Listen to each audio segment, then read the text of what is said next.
The year is 1947.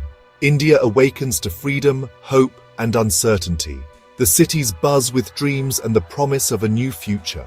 Amidst the rebuilding, cracks appear, gaps in the system where shadows grow. Not everyone is building the new India. Some see opportunity in chaos. In this confusion, a new breed of criminal emerges, armed not with weapons, but with wit and charm. Among the hopeful, one man's ambition stands apart: Natwarlal. He sees the nation's pride and trust as commodities to be sold. The government is overwhelmed, focused on nation-building, leaving small deceptions unchecked. In these overlooked spaces, Natwarlal plants the seeds of his criminal empire. He moves through the crowds like a phantom, underestimated and unnoticed. Natwarlal is a product of his time, a dark reflection of India's turbulent journey. He exploits the fragile trust of a nation in transition. The authorities, busy with the big picture, miss the clever tricks in the background. Natwarlal's rise is inevitable in this perfect storm of confusion and hope. He becomes a warning, a symbol of how easily trust can be sold. The story of Natwarlal begins in the shadows of a nation's dawn. He is both a symptom and a cause of the chaos.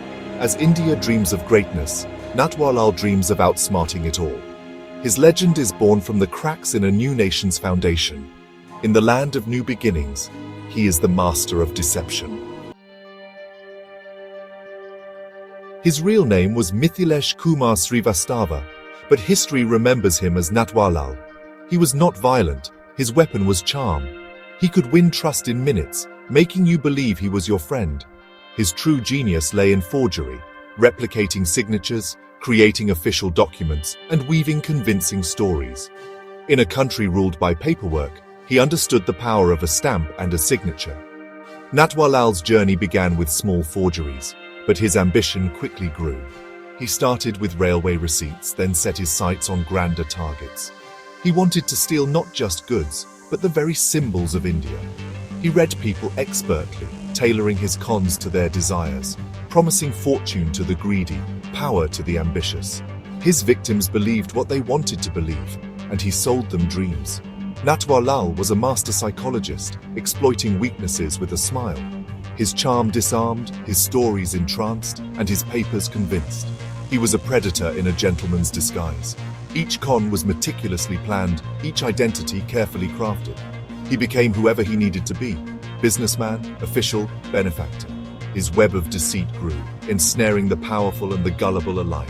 Natwarlal's legend was built on trust he would always betray. He was the artist, and India's trust was his canvas. His ambition knew no bounds, and his cons became the stuff of myth. In a nation eager for progress, he showed how easily hope could be manipulated. Natwarlal was not just a criminal, he was a phenomenon. Natwarlal's most infamous con: selling the Taj Mahal multiple times. Disguised as a government official, he targeted wealthy tourists and businessmen. He presented forged documents, complete with presidential seals, and spun tales of secret government sales. Meetings in luxury hotels, chauffeur-driven cars, and an air of authority made the scam irresistible. He even toured the Taj Mahal with buyers, pitching it like prime real estate. Down payments were collected, ownership papers promised. Then Natwarlal vanished. His audacity didn't stop there. He sold the Red Fort and even the Indian Parliament House. He convinced buyers they were purchasing the very seat of Indian democracy. These crimes weren't just about money. They mocked India's pride and identity. The Taj Mahal, Red Fort, Parliament, symbols of the nation, reduced to bargaining chips. Natwarlal exposed how easily trust and authority could be faked. His scams became legend, whispered in markets and tea stalls. He was seen as a folk anti-hero, outsmarting the government itself. But for his victims, there was only loss and humiliation. His crimes were a slap in the face of the nation. Natwarlal's legend grew with every con, each more daring than the last. He turned national treasures into personal profit. The line between myth and reality blurred as his stories spread. He became a symbol of both cunning and betrayal. The man who sold the Taj Mahal became a warning to all. Natwarlal's empire was built on paper, flawless forgeries that opened any door. He duped shop owners with fake checks, buying luxury goods and vanishing before the fraud was discovered. Each con was meticulously planned, exploiting the slow pace of bureaucracy. He created convincing identities, complete with backstories and references. Trust was his currency, confidence his disguise. He posed as social workers or needy individuals, tricking even the Tatars and Birlas. With over 50 aliases, he was impossible to track. Natwarlal was a chameleon, blending into any environment. His mastery of deception kept him one step ahead for decades. Natwarlal was a master of disguise, changing his appearance and persona at will. Wigs, fake moustaches, new accents, he became unrecognizable, even to those hunting him. He once sold fruit outside a courthouse where he was on trial, fooling everyone. Police across 8 states chased him, but he always slipped away. His aliases became legend: businessman, social worker, lawyer. Each mask was flawless, each escape a new story. Natwarlal's life was a performance, and India was his stage. Natwarlal's escapes were as legendary as his crimes. Sentenced to over 100 years, he spent barely 20 behind bars. In Kanpur, he faked illness, sent police for medicine, and vanished. Once, he walked out of prison in a police uniform, saluting guards on his way out. His final escape, at 84, in a wheelchair, he disappeared from a crowded railway station, never to be seen again. Each escape embarrassed the authorities and delighted the public.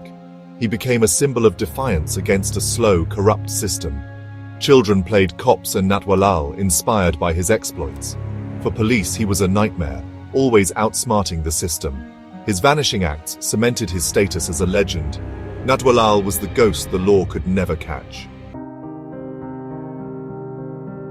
Natwarlal's crimes were performance art, selling the Taj Mahal, pricing the parliament. He stole not just money, but symbols, mocking the foundations of authority.